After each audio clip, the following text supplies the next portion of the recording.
and ensure simplicity. Therefore, the proposals in this bill are going to enhance simplicity to help us in tax administration. Fairness. Let everyone who is supposed to pay tax pay their fair share of tax and pay it fairly.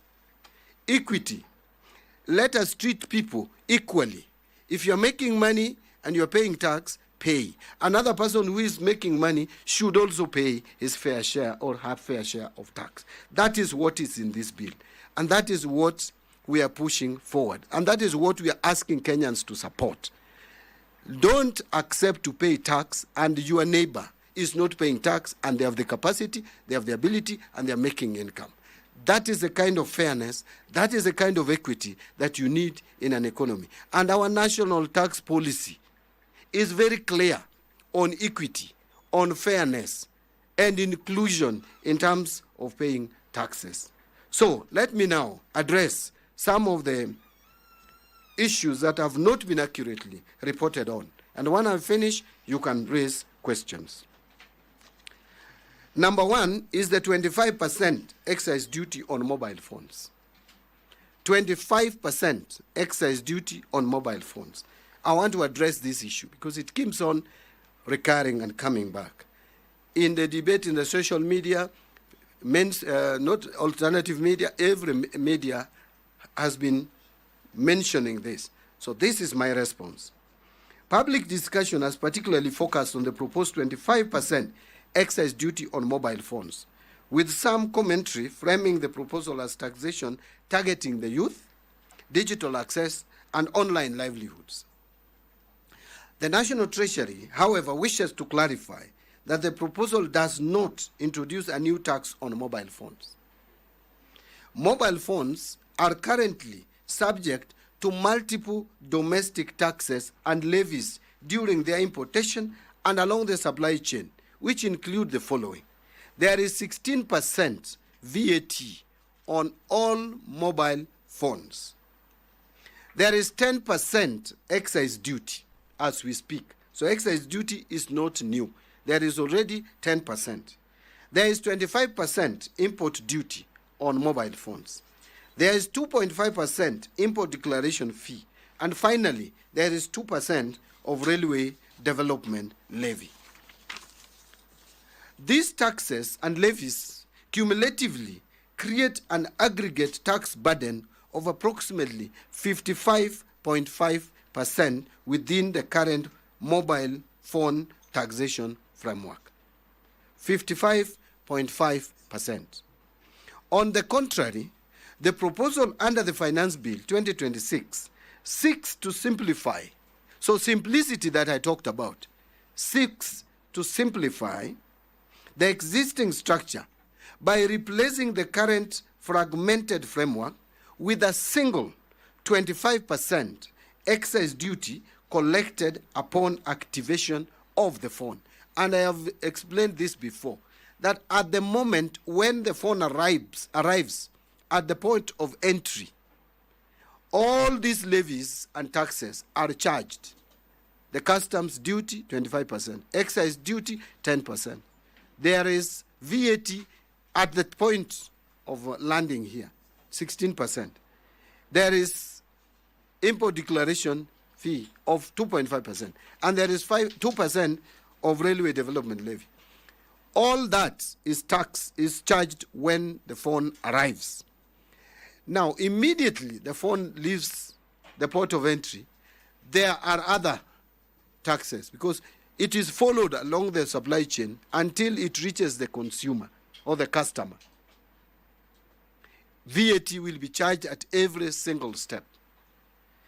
And you see the danger with that, and we have explained, is that phones that are brought and put in the store, which have not been sold, the vendor has already paid taxes, reducing their liquidity. We are saying we are replacing that, all that complicated system, with a simple one, where you bring the phone, there is no tax, there is no charges, there is no levy, but the time the phone is bought and is being activated is when you pay one single tax, that is excise duty at 25%. Tell me how that makes phones more expensive than the current arrangement. So if enacted, mobile phones will no longer be subject to 16% VAT, 2.5% import declaration fee, and a 2% railway development levy under the proposed framework.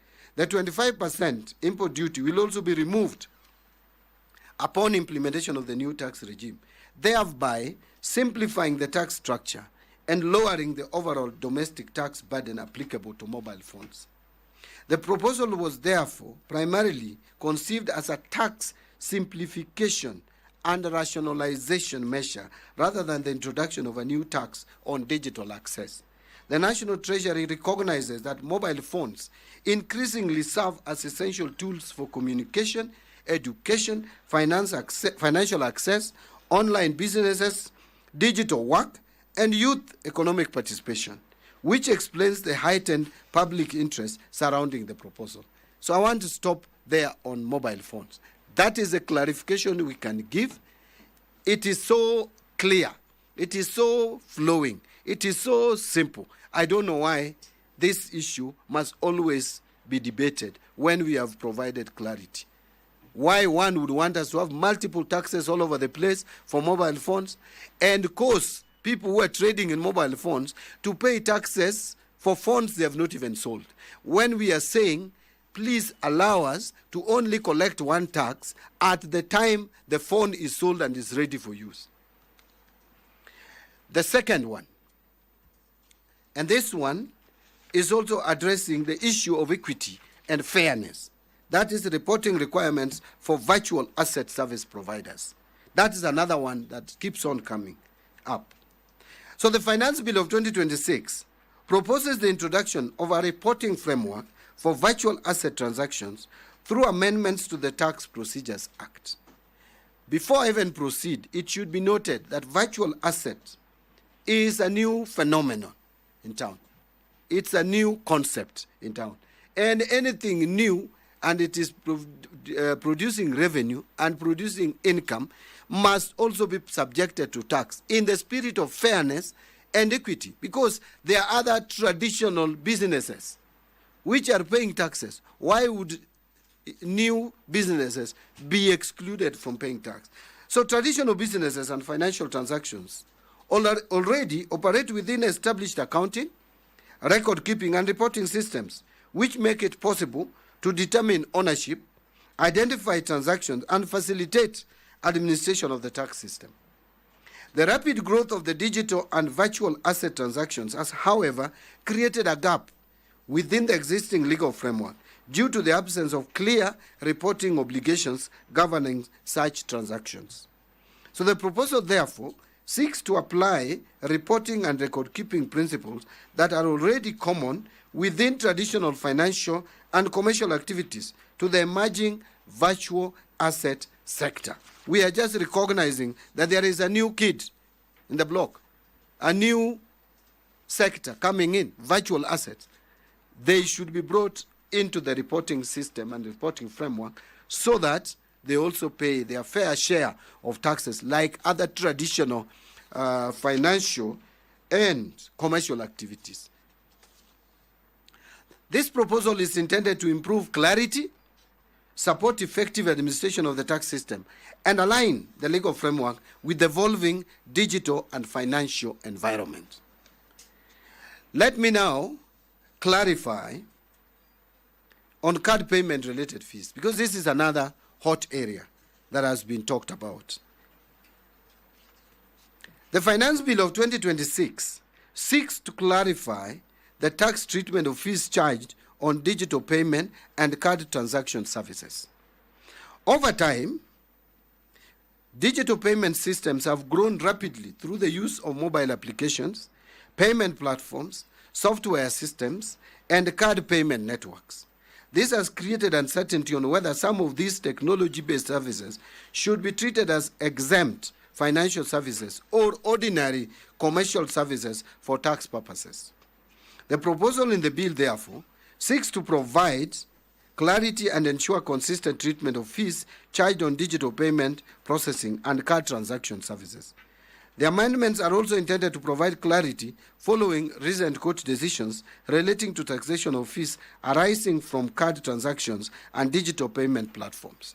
Now, let me explain this a bit. You see, for example, the Visa card and the MasterCard.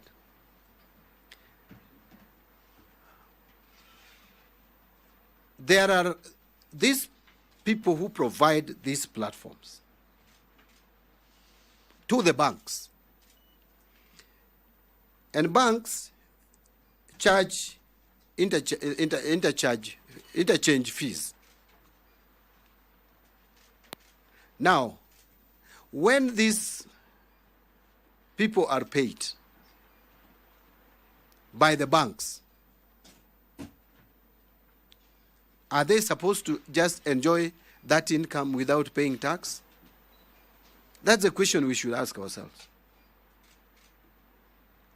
For example, you and I, when we go to the bank to borrow money, we are charged. If you are the one borrowing money, you will pay with interest, but you are charged processing fees, whatever fee you are paying. Yet someone is seated somewhere. Most of them are not even citizens of this country, and they give a service, and they are paid. The banks pay them, and we are saying we should not ask for any tax from them. Is there fairness there? Is there equity? Is there equity? But you see, it would have been very easy to just tax them, but the court made a determination that the interchange fee does not fall within royalty and management and professional fee. Therefore, we are bringing them into that definition to remove that ambiguity, so that when they make money out of this platform that they're giving to the banks, then they would pay. Now, there has been the question that has come up about Safaricom. We have made it very clear to Safaricom and even Airtel that they are not falling here, because what they provide both. They are both. Safaricom is both payment service provider and owns the platform, so they don't fall among the people who are trading. You have a platform and you are trading with another. You are making income. Now, for Safaricom, they have their own platform, so there is no ambiguity there. There will be no taxation on such. So I think that is also another area that needed some clarity. Withholding tax on digital content monetization has also been talked about. Withholding tax on digital content monetization. This is my response. I wish to clarify that the Finance Bill of 2026 does not contain a proposal introducing a 5% withholding tax on digital monetization, contrary to some media reports and commentary. I think they have gone back to Finance Bill of 2024. Let them check the title, the heading, the headline. We are on 2026 Finance Bill. It doesn't have that withholding tax on digital content monetization, which is being talked about at 5%. May I give some distinction between the Finance Bill 2026 and earlier tax proposals? The National Treasury wishes to clarify that several issues currently being discussed in sections of the media and public debate, particularly matters associated with the withdrawn Finance Bill of 2024, are not contained in the Finance Bill of 2026. These include proposals relating to VAT on bread. It is nowhere in our bill. Motor vehicle circulation tax is not in the Finance Bill of 2026. For emphasis, I'm just reading this for emphasis, that VAT on bread, motor vehicle circulation tax, access to mobile money transaction data, and the eco levy proposals on phones are not in the Finance Bill of 2026. Those are historical things of 2024. We are in 2026. Okay? May I lay some emphasis again? Taxing money transfers through platforms such as M-Pesa and PesaPal. Whereas the VAT Act expressly exempts listed financial services, it does not address the VAT treatment of modern digital intermediaries such as payment service providers and other technology-based platforms that facilitate money transfer and financial transaction. Specifically targeted are the digital services that are ICT-driven as opposed to the traditional financial services such as cash deposits, withdrawals, forex exchange, etc. It is worth noting that we had a discussion with Safaricom on Friday last week and explained that they are not among those we are targeting with the new proposals. Second last, introduction of withholding tax on card transactions such as Visa cards. This is being proposed at 0.01%, very modest amount. So interchange fees and fees paid by banks to card companies are not considered management, professional, or royalties under the current law. That is what I explained. A recent court ruling pronounced that these payments do not attract withholding tax. This is creating a gap in taxing income from card